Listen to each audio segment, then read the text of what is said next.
Hola, ¿qué tal amigos? Bienvenidos a este nuevo video que es de la maestría en finanzas. Estamos dentro de la unidad 3 que es representación de los datos y en esta ocasión vamos a ver lo que es un proyecto integrador. Así es de que si están interesados, acompáñenme.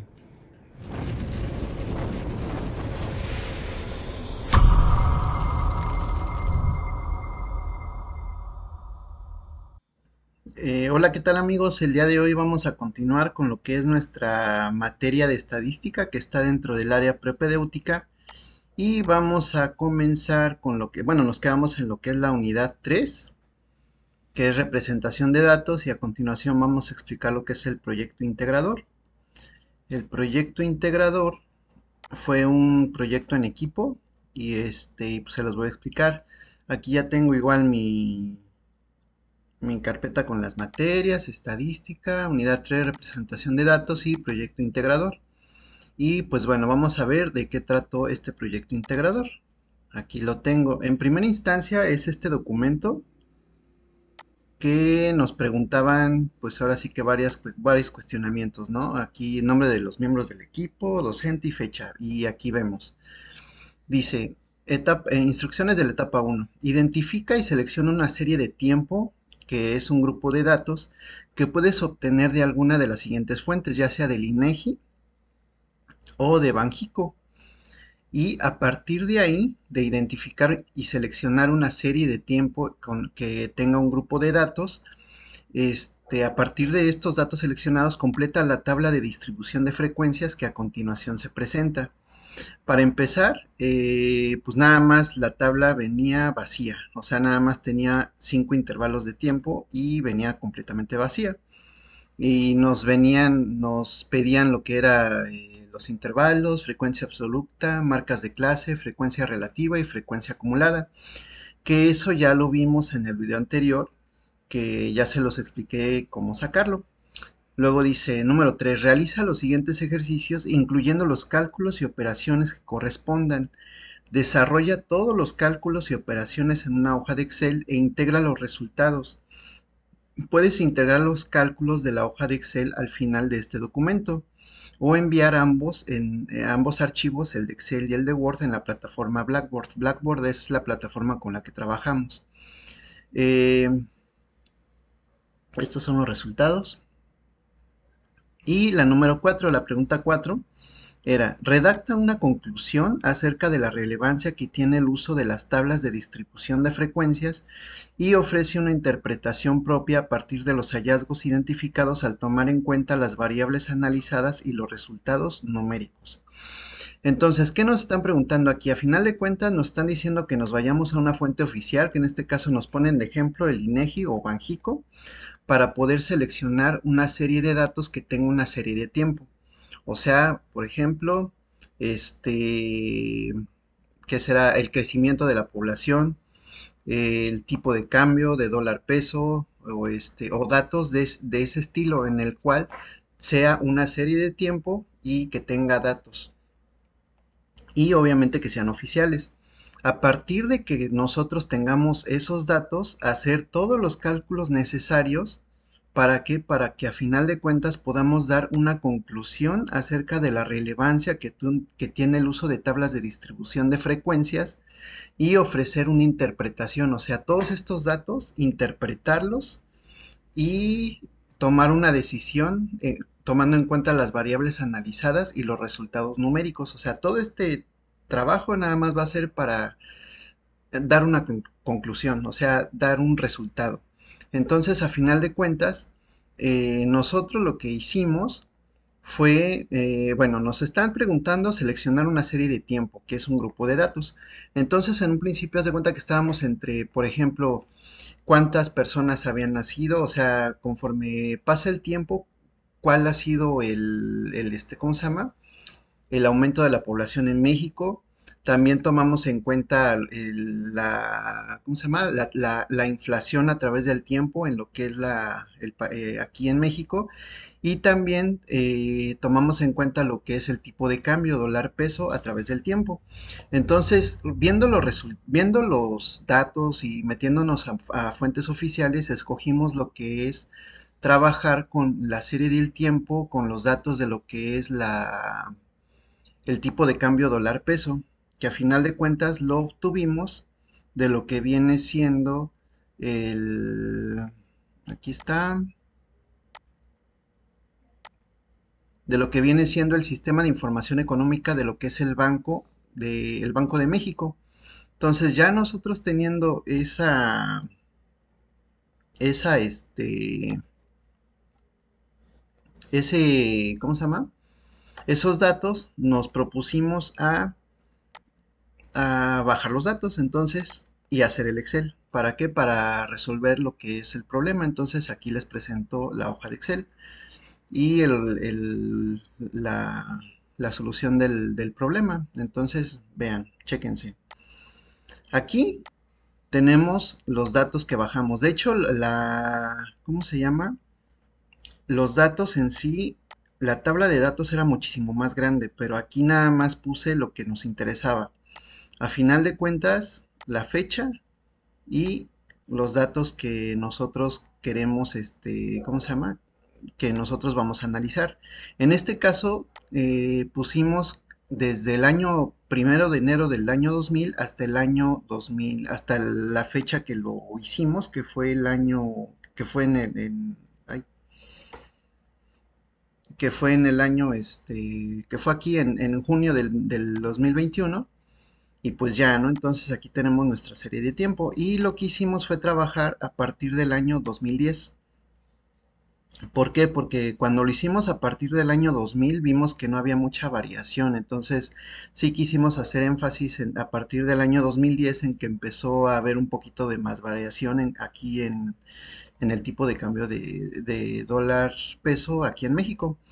Entonces, bueno, aquí está la página de donde sacamos los datos oficiales y pues si se dan cuenta es la misma tablita que hicimos la vez anterior. Aquí tenemos, bueno, le puse el título de tipo de cambio, tenemos del 2010 al actual, tenemos del primero ¿cómo se llama? De enero del 2010 al, a junio del 2021. Y aquí tenemos todos nuestros datos, que son un montón. Si se dan cuenta, son 4187 datos y cada uno tiene su respectivo tipo de cambio. Entonces, de hecho, aquí le puse la fórmula a contar y pues ahí tenemos 4187 datos. Y aquí lo hicimos en un intervalo de 5. Aquí tenemos 5 intervalos y igual, o sea, todo esto ya no me voy a meter mucho a detalle porque toda esta explicación ya lo hice en el video anterior de cómo sacar los intervalos mínimos y máximos, pero si se dan cuenta, o sea, aquí les voy a poner ya, se está agotando la batería, ya. Bueno, aquí igual, o sea, pusimos lo que es el mínimo de valores de toda esta columna, que viene siendo 11.50230 y el máximo que es 25.11850. La diferencia es de 2.72, dividido entre 5 intervalos. Entonces, según el redondeo es 3. Entonces vamos a hacer un máximo y un mínimo de 3 con amplitud 3. Entonces, si se dan cuenta, el mínimo es 11.5. Entonces vamos a comenzar con 11. El intervalo 1 va a ser mínimo 11 y le vamos a sumar 3, que en este caso sería 11 más 3, 14, pero 14 sería el mínimo del intervalo 2, entonces el máximo del intervalo 1 sería 13.9999. ¿Por qué me estoy yendo a 4 ceros hacia la derecha? Porque si se dan cuenta, el tipo de cambio está hecho hasta 4 ceros hacia la derecha, o sea, vendrían siendo décimas, centésimas, milésimas, 10 milésimas. Vendría siendo eso, entonces por eso le pusimos 13.9999. En el siguiente intervalo sería el número 2 de 14 más 3 menos, bueno, 14 más 3, 17 y aquí es 16.9999. En el intervalo 4, 20 y aquí 19.9999. y en el 523, y aquí sería 22.9999, y aquí 23 más 3 sería 26. Entonces, vamos a sacar la frecuencia absoluta, que eso ya lo habíamos visto la vez anterior, que es a final de cuentas, la frecuencia absoluta es cuántos valores hay en este rango, en este bonche de datos del tipo de cambio, cuántos valores hay en este rango, cuántos valores hay en este rango, y así sucesivamente. Entonces vemos que entre 11 y 13.9999 existen 1777 datos. Entre 14 y 16.9999 existen 384 datos. Entre 17 y 19.9999 existen 1469 datos. Entre 20 y 22.9999 existen 490 datos. Y de 23 a 26 existen 67 datos, para dar un total de 4187 datos, que es el mismo que está en este recuento de datos, 4187. Con eso ya nos damos idea en un principio de que estamos correctos. Ya para hacer lo que es la marca de clase, acuérdense que es ¿cómo se llama? Es la diferencia de el mínimo del intervalo 2 menos el mínimo del intervalo 1 entre 2 más el mínimo del intervalo 1. ¿Para qué? Para hacer ¿cómo se llama? Un valor medio entre lo que es 11 y 14, que en este caso sería 12.5, para el intervalo 2, 15.5, para el intervalo 3, 18.5, para el intervalo 4, 21.5 y para el intervalo 5, 24.5. Recuerden que toda esta explicación se las di en el ejemplo anterior, en el video anterior, está bastante bien explicado. De hecho, por eso se tardó bastante el video, pero bueno, aquí ya me voy un poquito más rápido porque pues ya sabemos de dónde salen los datos. Después sacamos lo que es la frecuencia relativa. Recuerden que la frecuencia relativa es un porcentaje con respecto a lo que es la frecuencia absoluta. Entonces, lo que se hace es lo que es el recuento de datos de 11 a 13.99, que es 1777, entre el total de número de datos, que es 4187. Eso transformado a porcentaje nos da el 42.44%. Eso significa que de 4187, 1777 datos equivale al 42.44%. 384 datos equivale al 9.17%. 1469 datos equivale al 35.08%, 490 equivale al 11.70% y 67 equivale al 1.60%. Aquí ya nos empezamos a dar cuenta, de hecho desde que calculamos la frecuencia absoluta, nos empezamos a dar cuenta que realmente nuestra mayoría de datos es con un mínimo de 11 a 13, o sea, la mayoría de los datos está en este porcentaje.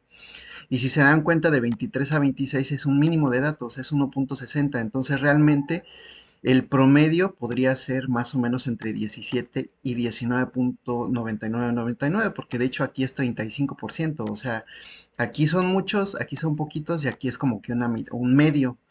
Pero es, o sea, así a simple vista es lo que se alcanza a visualizar, pero pues vamos a verlo, o sea, para eso hay que sacar la media. Posteriormente tenemos que sacar la frecuencia acumulada, que a final de cuentas es lo que es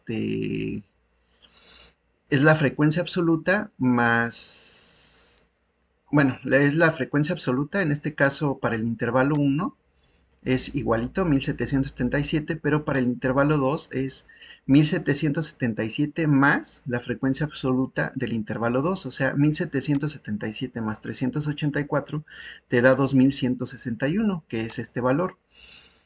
Para la frecuencia acumulada del intervalo 3 es la frecuencia acumulada, perdón, la frecuencia absoluta del intervalo 3 más la frecuencia acumulada del intervalo 2, o lo que viene siendo 1469 más 384 más 1777, que te da 3630. Y así sucesivamente. Aquí ya tenemos los datos calculados. Em, y si se dan cuenta, otra forma de saber que estamos bien es de que aquí 4187, la frecuencia acumulada tiene que ser igual al número de datos del recuento de todo nuestro tipo de cambio que es 4187, es el mismo valor. Posteriormente vamos a sacar la frecuencia real acumulada, que es este valor, que es la frecuencia relativa, trans- eh, ¿cómo se dice?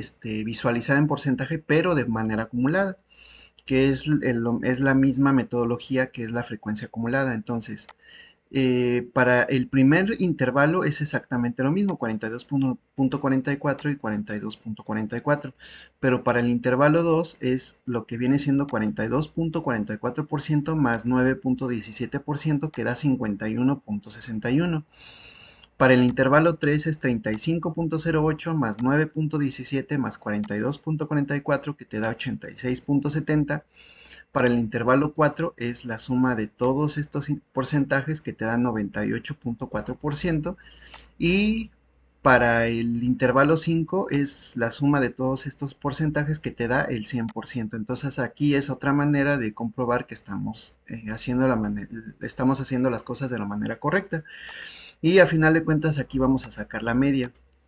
Si recuerdan la media, según aquí la fórmula igual, si la pueden observar, para sacar la media es lo que es la multiplicación o el producto de la frecuencia absoluta por la marca de clase, que en este caso para el intervalo 1 es 1777 por 12.5, te da 22.213. Para el intervalo 2 te da 5.952, para el intervalo 3 27.177, para el intervalo 4 10.535 y para el intervalo 5 1.642. Esto, haciendo ya la suma y dividiéndolo entre lo que es el número total de datos de tipo de cambio, lo que te da es 16.1255, que es la media, es que el tipo que cada dólar aquí en México en este lapso de tiempo del 2010 hasta el 2021, la media es que cada dólar vale o su media fue de 16.1255 pesos. Este 16.1255 pesos, si lo ven, está en el intervalo 2. Esta es la media. ¿Por qué? Porque está entre 14 y 16.999. Entonces, ya viéndolo gráficamente, si se dan cuenta, aquí está la frecuencia absoluta, que viene siendo la gráfica de lo que es la frecuencia absoluta, y si se dan cuenta, el intervalo 1 tiene, ¿cómo se dirá? Un mayor porcentaje que equivale al 42.44%, el intervalo 2, 384, que equivale al 9.17%, el intervalo 3, que también es bastante, 1469 datos, que equivale al 35.08%, el intervalo 4, que es 490, que equivale al 11.70%, y el intervalo 5, que es de 67, que equivale al 1.60%. Esto, ya graficado el porcentaje con respecto a la frecuencia real acumulada, pues ya te da el 100%.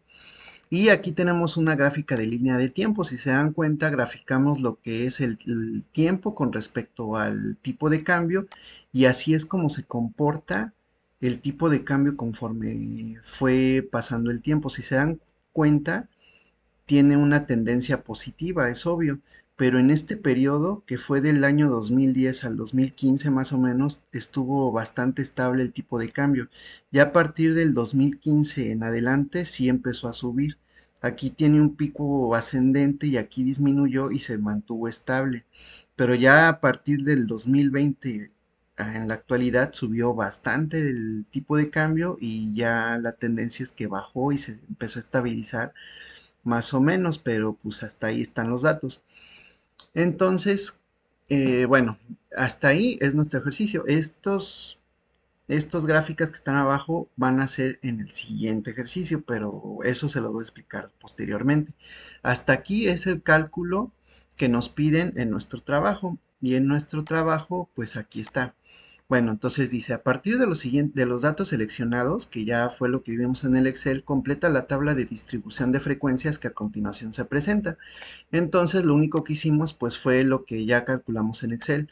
Pusimos los intervalos de 11 a 13.99, de 14 a 16.99, de 17 a 19.99, de 20 a 22.99 y de 23 a 26.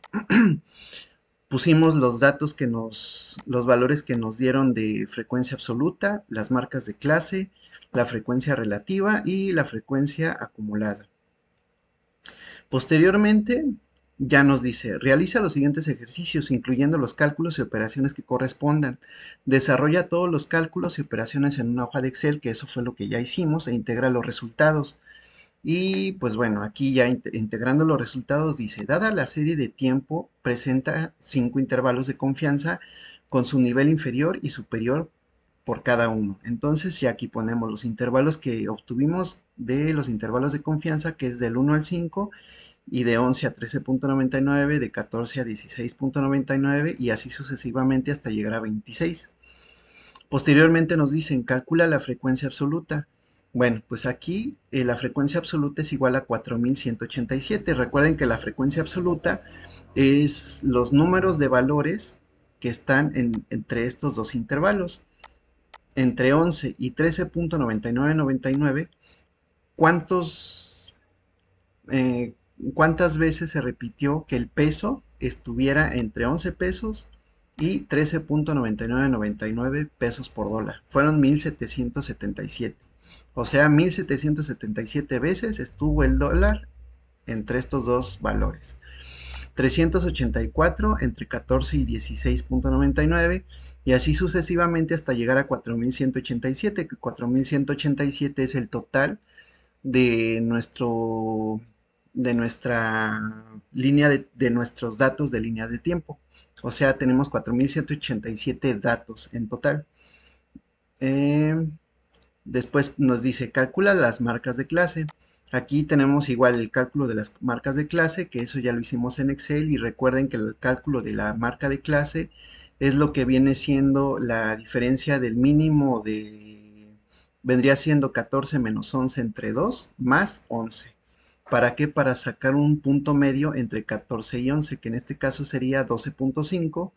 Para el segundo sería 15.5, para el tercero 18.5, para el 4 21.5 y para el 5 24.5. Posteriormente dice, calcula la frecuencia relativa. La frecuencia relativa es lo que viene siendo la frecuencia de absoluta, pero traducida a porcentaje. Entonces, entre estos dos valores, que son 1777 datos, eso equivale a 42.44%. Entre 14 y 16.99 es el 9.17% y así sucesivamente hasta llegar al 100%.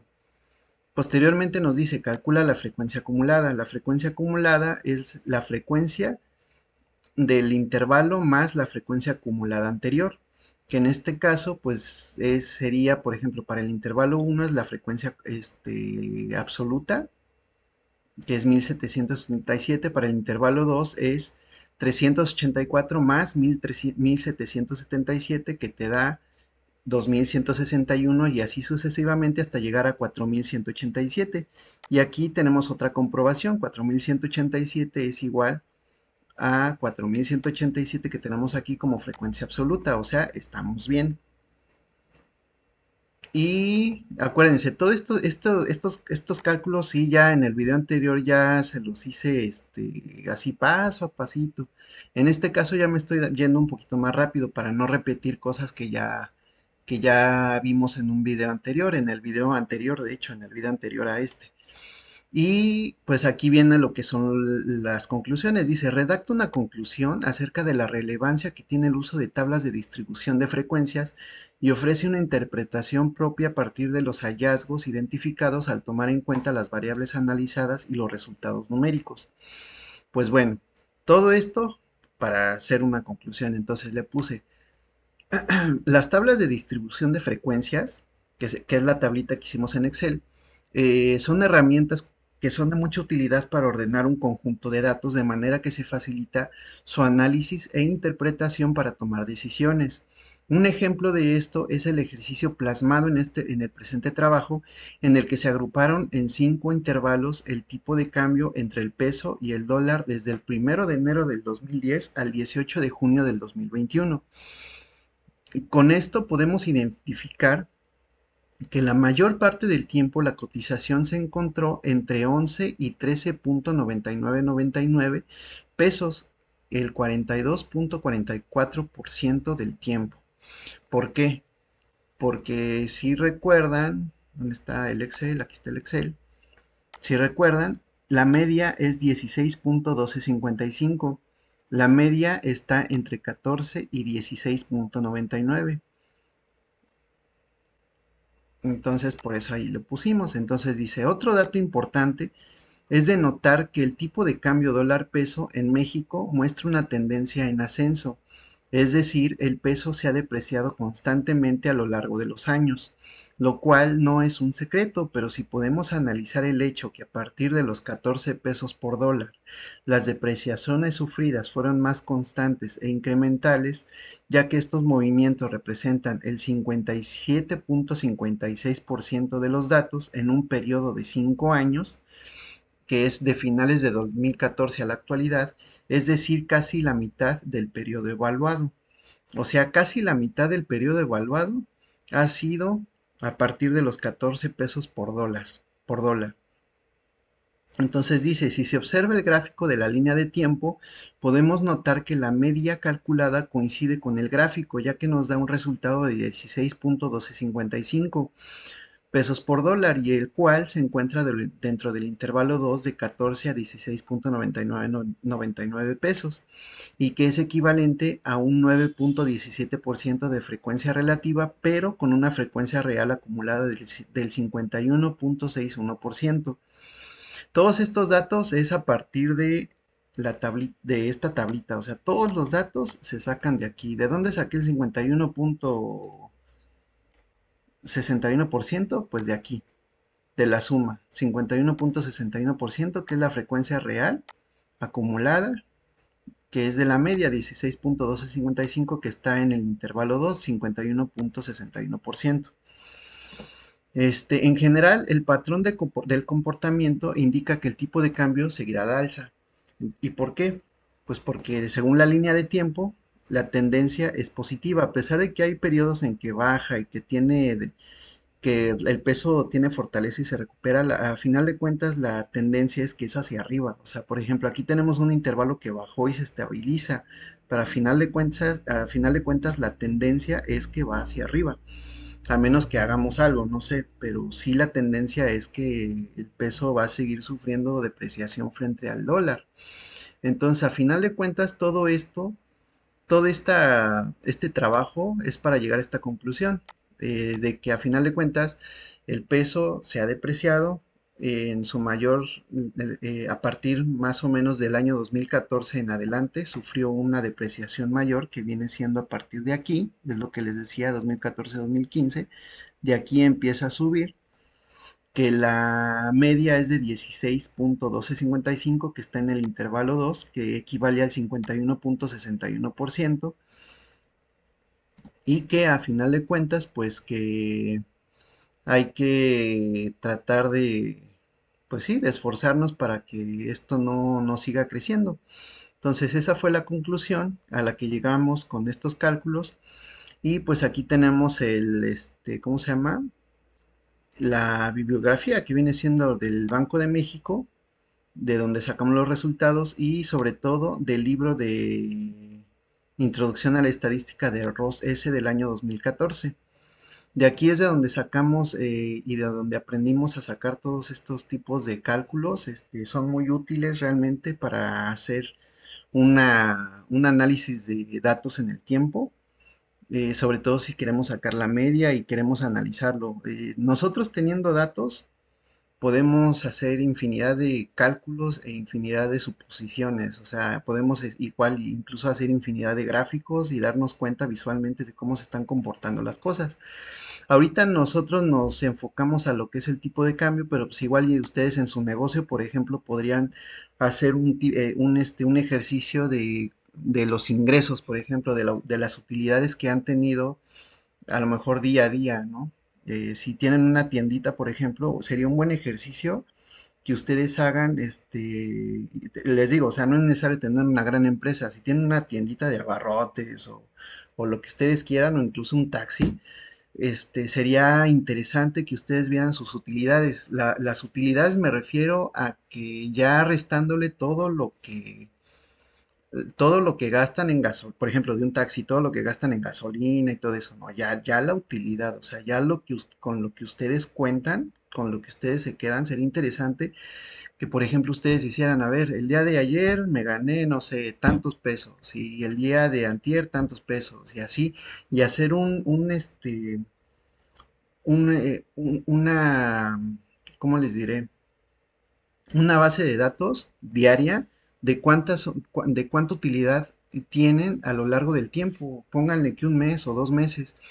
Hagan este ejercicio y van a ver más o menos cuál es su media de utilidades, en qué intervalos andan más o menos, en qué intervalos andan trabajando, e incluso si hacen una base de datos más grande, de hecho podrían obtener datos en los cuales podrían deducir e incluso pronosticar que a lo mejor en Navidad, en épocas navideñas les va mejor, en qué horarios es cuando les va mejor. O sea, nosotros podemos tener datos, pero hay que traducirlos y para obtener datos hay que anotarlos. Entonces sí sería interesante que si ustedes tienen un negocio o lo que sea, ustedes pudieran hacer un análisis de datos no nada más del día, sino incluso también del horario, porque de hecho, acuérdense de la vez anterior, del ejercicio anterior, del video anterior, era un conjunto de datos de 7 de la mañana a 10 de la mañana.